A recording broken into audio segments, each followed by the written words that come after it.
Siamo giunti alla conclusione. Ho provato in tutto e per tutto a spiegare la base del Wing Chun, concetti, principi e differenze. Dopo aver mostrato alcuni punti cardine del sistema, il maestro Tang risponderà alle mie curiosità sulle radici dello stile e sulla sua visione del Kung Fu. Da parte mia posso assicurarvi che dietro questi video ci siamo impegnati al massimo per fornire un materiale più chiaro e neutro possibile. Godetevi la chiacchierata. Hi. Ciao Sifutan. We are missing something. No. We should have two wine glass and a bottle of good wine. I don't drink alcohol. I don't like. Don't drink? No. Sifutang, potresti farci una breve spiegazione della storia del Right. Wing Chun? I would have to say I limited to Tang family Wing Chun, okay, from the Fei Loi Temple, right? Because there are too many different schools and claiming different history. Now, our Wing Chun came from Fei Loi Temple in 1850s. Now, Fei Loi Temple has a long history of martial art. Fei Loi Temple was first built in 1500 years ago, 520 AD. And it had been experienced through quite a number of disasters and been rebuilt. It was actually a small temple, not as big as now. Now in 17th century, 1704-05, there was a monk called Dai San monk. He was originally from the Ming Dynasty. Now he did not like being in Qing Dynasty, so he became a monk. And eventually he moved around and then went to Fei Loi. That time Fei Loi was called Fei Loi Ximji, Fei Loi Chan Temple, monastery, a small one. And then he went there and then combined a few smaller ones. And there was actually a Taoist temple, the Dou Gao. So he combined all this and formed a temple called Hab San Ji, the gorge. You know the gorge, right? Yeah. The gorge temple. Wow. And actually it's the Fei Loi temple now. And he was there in 1704, and then he established a place called the Dai Yuk Tong, Dai Yu Tang, and actually it's the Tijap Tong, the hall of the iron and juice. And that place was the place where he trained the monks to fight. Basically, possibly is against the Qing Dynasty as one fan, and the other was to protect the temple, because that time a lot of robberies, etc., could affect the temple. And also, Fei Loi Temple is in Qingyuan, was on the bank of the Lord River, Beijiang. Lord River was the very important and possibly only transportation highway. It's a river that goes from Guangdong towards north, like Gangsai, Jiangxi. And it is very important, like a transportation hub for traders. People came to Guangdong to buy chicken and pig and things, and then sending something from the north to Guangdong. And there were a lot of pirates, robberies. So he was trying to help those merchants traveling and train them how to protect themselves, and also train up the monks of the Fei Loi Temple to defend, to protect those traders, people that travel around, right? And so it it was in 1705. Now, what, 300 some years ago. Now, in the 1850, 1850, an ancestor from Tang family called Tang Yik. He was doing business in Qingyun. Qingyun County was where Feiloi located. Feiloi was on the north bank of North River, and Yuntam, where Tang Yik was there, was on the south bank.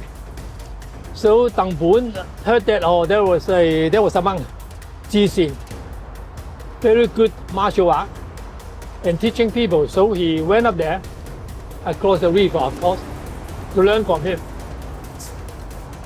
Now he learned for about like 3 years or so, 3-4 years. One day, Abu Jixin get him up and told him that you have to go, and I have to go also. You cannot stay here any longer. And asked Tang Yik to go and meet up with Wang Huabao. He said that Wang Huabao had learned from him. So Wang Huabao was the Red Bull people, the opera. Okay. Right? Yes. And Wang Huabao, a lot of the Red Bull Wing Chun refer to Wang Huabao. So Wang Huabao and Dai Fan Mian Gam, and also the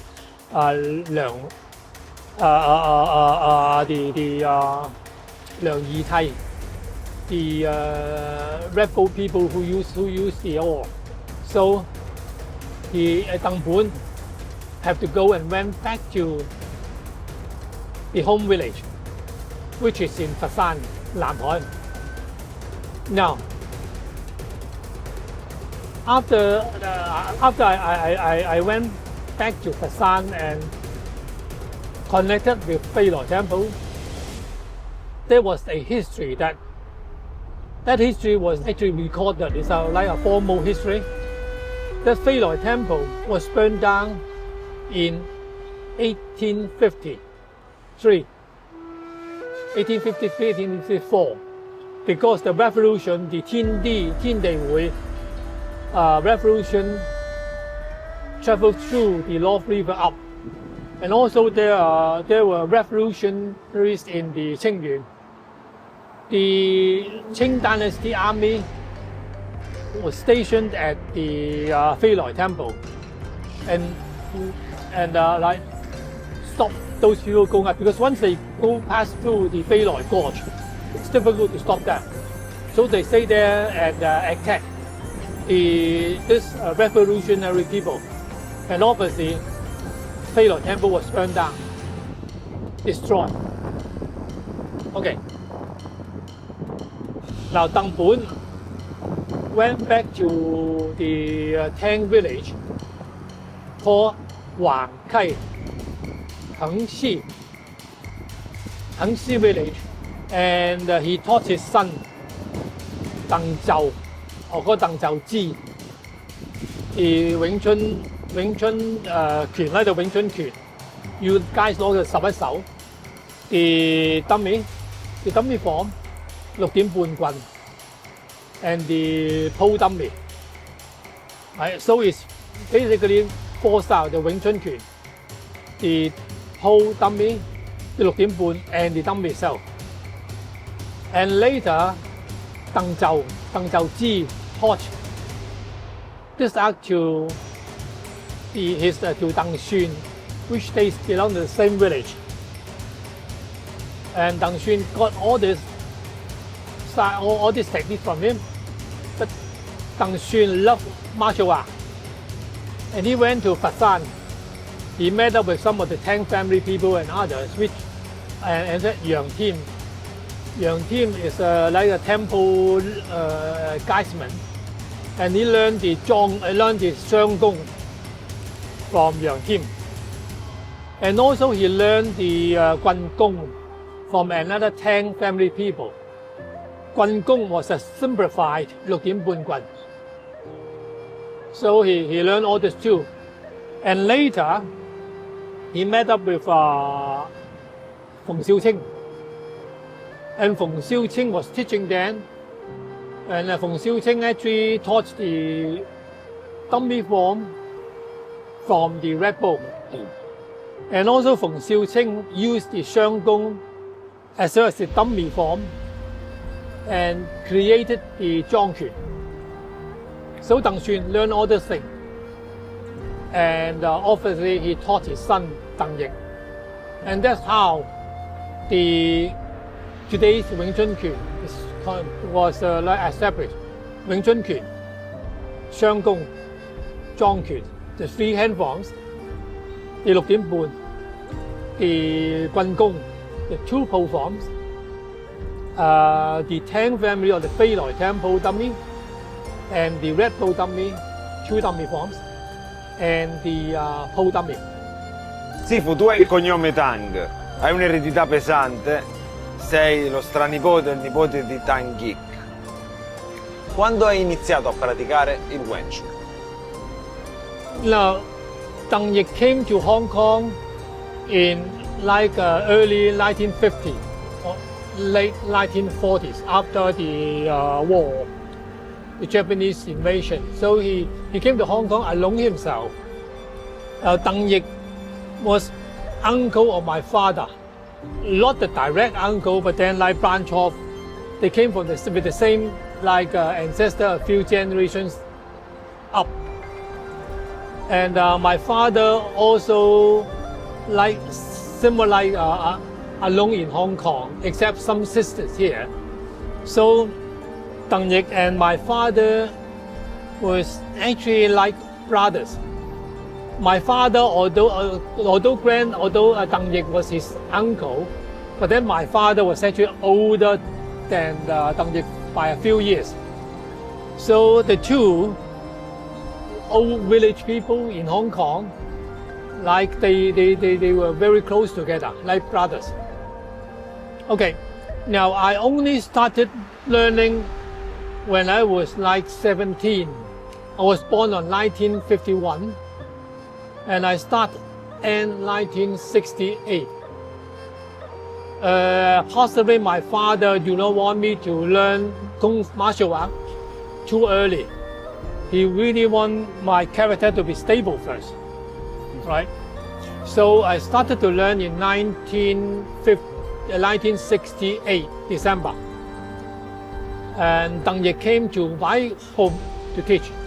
My home is an old building with a big veranda, a balcony, so I start there. And he came every Saturday evening, so I learned every Saturday evening. He came up for dinner, and after that, take a bit of rest, and then we start. Wow. I learned for about 2 weeks. My elder brother also joined, so I'm technically his Xiheng, although he's my elder brother.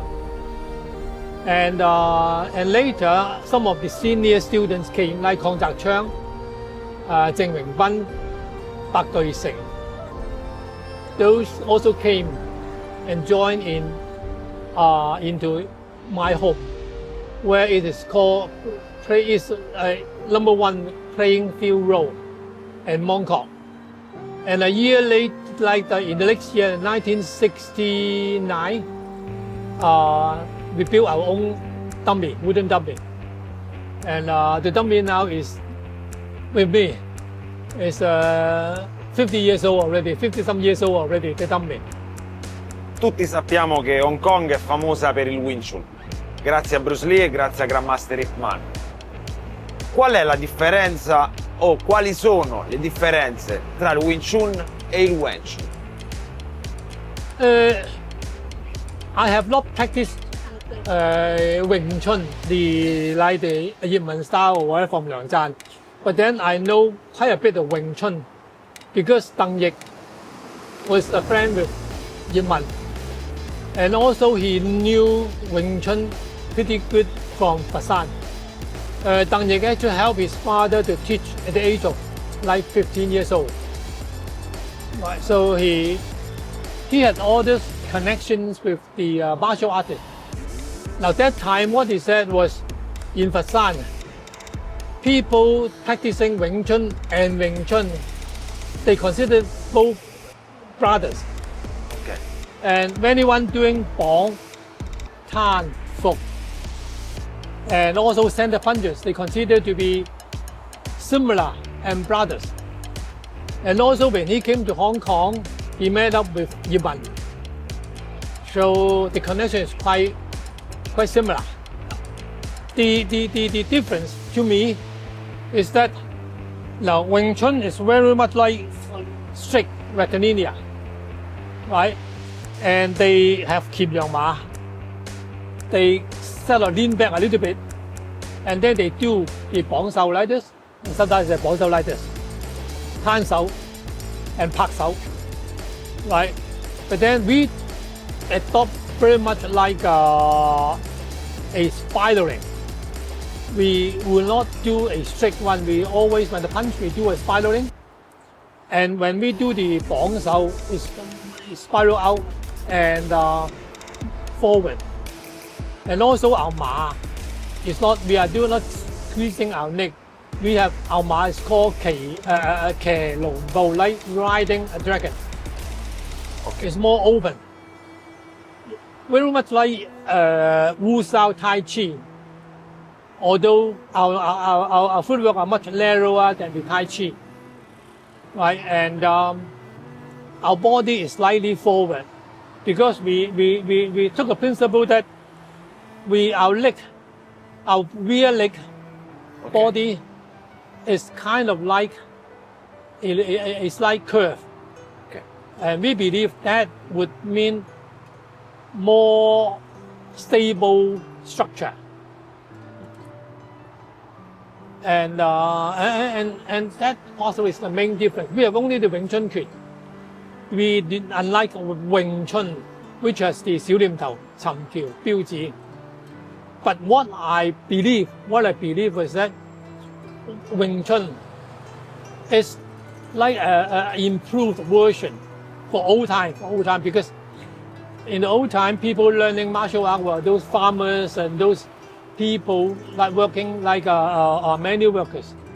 They do not have the intelligence to understand details. So it's good to structure the teaching into 3 different style level. 小念頭, the initial, like the primary school. 沉橋 is higher level. And 標誌 also more higher level. For us, we only basically Wing Chun is one single form. What we do was that we have the earth state, water state, and fire. So the earth form was very regular, rectangular, and doing forms in a more structured way, such that people can learn to do it correctly. And then when one gets to that level, we turn it into a soft, the water form, where we use a lot more spiraling, soft, and put our mind, our thinking into it. After we have relaxed our body, we have all the things back, we do it in the fire form, speed, power, and impulsive force. Right, so that is the 3 different levels, and then wind opposite is the internal kind of like the chi. The problem with this was, in the old time, it's difficult to teach people like that, because after you teach the force, and then you ask them to soften themselves, those farmers say, "What? You're cheating me? You're cheating me for money," right? So it's difficult to teach in that way. Sifu Tang, tu hai avuto molti e hai tuttora molti studenti occidentali. Credi che il Wing Chun possa essere portata e con esso la sua tradizione in Occidente? Now I believe that a martial art style is open to the world internationally. But the only difficulty with Western students is that Wing Chun is very much like Oriental thinking. Western people, their thinking is European-like and American. It's difficult for them to take up the idea of why I should give up my advantage. We have big body, we have strong, we have strength.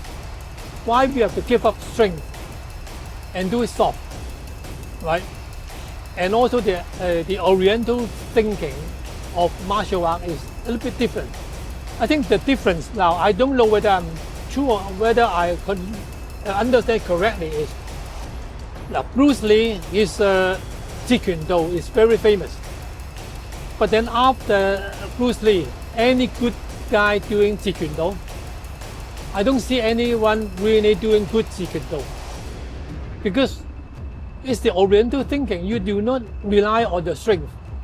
You relax yourself and get your yin self to drive your movement, right? So that's the difference. Now, if someone, okay, Italians, I'm sorry, okay, Italians are better than the Germans, because Germany, they like the German tank. They are very much like a strong and methodical, right? But like Wing Chun is different. Wing Chun, you need the kind of like relax, and then when you need it, it comes. When you want to hit, the power comes instantly. You do not stress yourself, because once you stress yourself, you slow yourself down. Someone like karate, yes, anyone who can hit by the karate guy, he will die. But then people are moving. And Wing Chun is somewhat like boxing. You relax yourself, right? You do not stress. And when you really want to hit, you really the energy develop while you are moving. You will not stress and hit like that. So that's my view. Sifu, le arti marziali si sono evolute. Adesso vengono praticati l'MMA, il jiu-jitsu brasiliano, il judo. Sempre meno ragazzi scelgono la via della tradizione. Puoi dirci un tuo pensiero al riguardo? No, martial art training is not easy, right? You have to spend a lot of effort. You have to sustain a lot of pain. For example, like Wing Chun, it's totally useless, just know the form, right? When I learn the form, I do the sandbag. And afterward, I say, hey, the white sandbag becomes red. Because I got bruise here, and then there was all the red patches there. And when I do the dummy, it's so painful. And I have to use the tita or whatever to kill it. So one has to have the drive to sustain the suffering before one can really learn into the deeper part of martial arts, right? It's boring. Sometimes it's boring. Like, for example, I have to do skipping. I have to do a finger push-up, right? I have to do these punches. And every night, every evening, I do about 800 to 1,000 punches every evening. Difficult for the kids now to spend time on it. It's better to work on YouTube, rather on look at the computer, right? And they think that, oh, after I do the form, after I watch this and that, he would become a great martial artist. No, that's not. So it's difficult nowadays where people have so much distractions. Yes. Right. For me, I came from a poor family. Right. I don't have much entertainment when I was a boy, and I got some people like harassment. So having Wing Chun training is a special gift to me, and I spend 1-2 hours every evening to train. And I feel happy when I was sweating and exhausted. But then for the kids now, difficult for them to train that. And sometimes for parents, people ask me why I didn't teach my kids Wing Chun. I would say either I kill him or he would upset me to death, because he would not really have the passion, have the effort to go into that kind of training. Ok. And it is no good. It's dangerous for someone to think I'm good, but he is not good. In questi giorni che siamo stati insieme mi hai insegnato tanto, mi hai mostrato tanto e ho capito quanto vale il Wing Chun.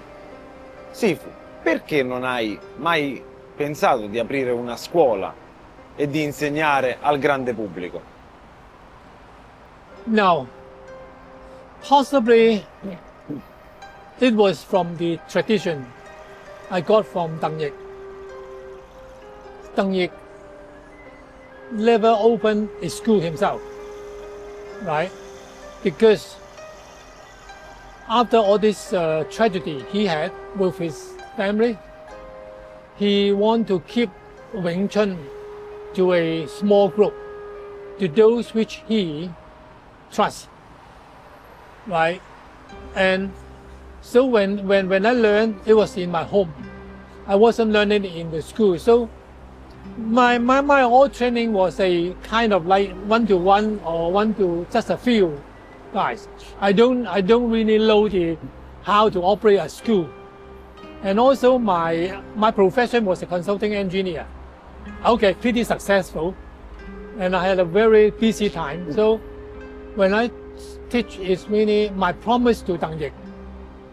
Tang Yik, before he went back to China, he asked me to record all the previous recordings he had with himself. He asked a contractor to give those recordings to me and asked me to record it. And also I went up to Plainfield Road, because I lived in Plainfield Road before, and my parents passed away. And after I married, I invited Tang Yik to go up there and live. So he lived there for 10 years. And someone taught there. So he asked me there and said, "Oh, help me to keep this the family tradition, the Tang family tradition, and don't lose it." And that's how I really get this idea. And it was, I would say, possibly by heaven's decision. One day, like 2000, end of 19th century, 1999 or 2000, Sunny Soul one day called me, "Hey, there was a German guy writing a book about Wing Chun." I said, "Who that idiot is?" So I connect up with him, Hoffman. And I told Hoffman, "Hey, I got the video from Tang Yik." He immediately fly back to Hong Kong. And I gave him all this video. He was so happy.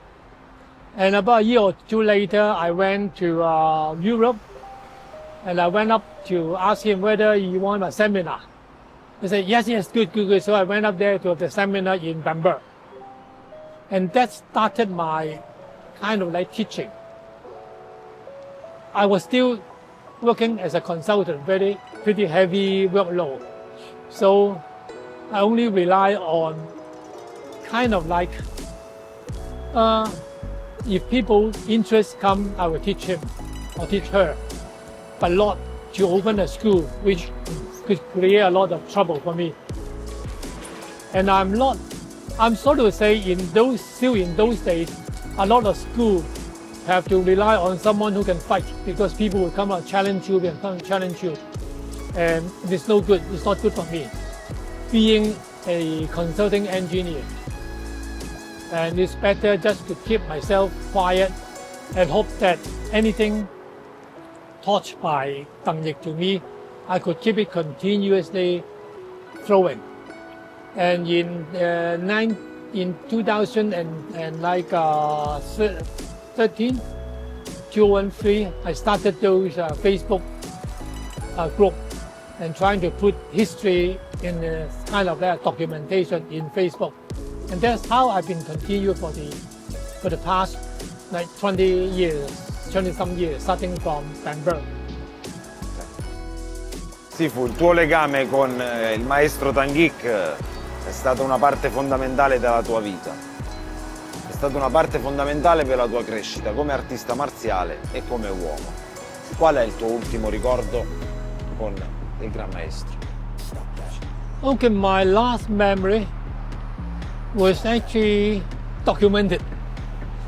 One day he called me up to Plainfield Road, and asked me to record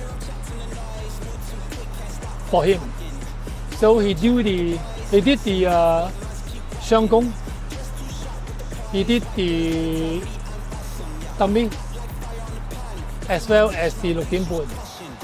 Now, although that time he was already pretty old, was like close to 80 years old, but then people said that, okay, one can see his passion in performing the form. It was a color video which I put up on Facebook already.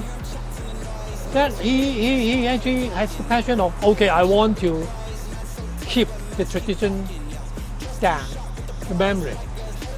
So I went up there and record all this for him, and also I recorded my doing the dummy form up there. And it was really the last encounter with him. He was very keen to live something back in Hong Kong, which he lived there for 40 years, and which he actually spent most of his important years there.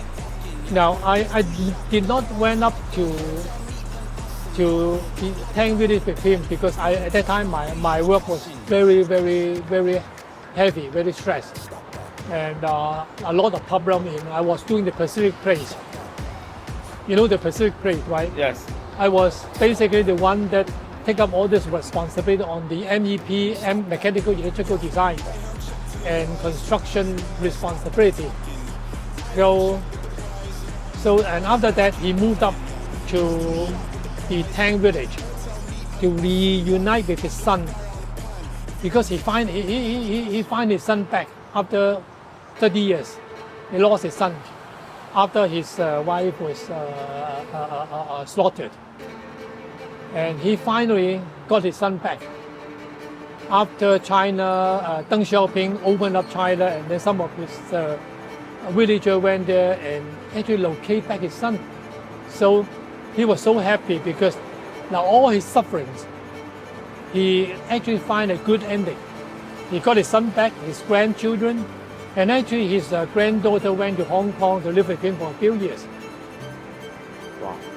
So, and then he went up there, and about a year or two, he passed away because he was already like 80-some years. And after all these years of hardship, obviously his body's condition wasn't really too good.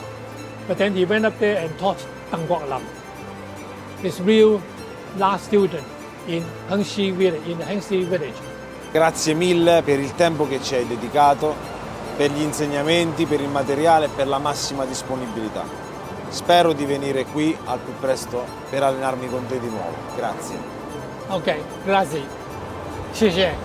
Il nostro ultimo incontro è stato nei pressi di un piccolo villaggio di pescatori con la cornice di uno skyline mozzafiato. Ci siamo goduti il tempo speso insieme parlando del più e del meno, come si fa con gli amici. Tornerò a casa con un'esperienza che definire preziosa è dir poco. Mi sento un privilegiato ad aver vissuto tutto questo. In Italia ci sono molti insegnanti preparatissimi che da anni si impegnano per divulgare il Wing Chun, perché questo pezzo di storia non può e non deve morire. Spero che tutto ciò continui con il miglior epilogo possibile. Le immagini, i momenti e le difficoltà resteranno impresse dentro di me. La metropoli, il Kung Fu, duro lavoro. Sembra quasi un film. A proposito di film,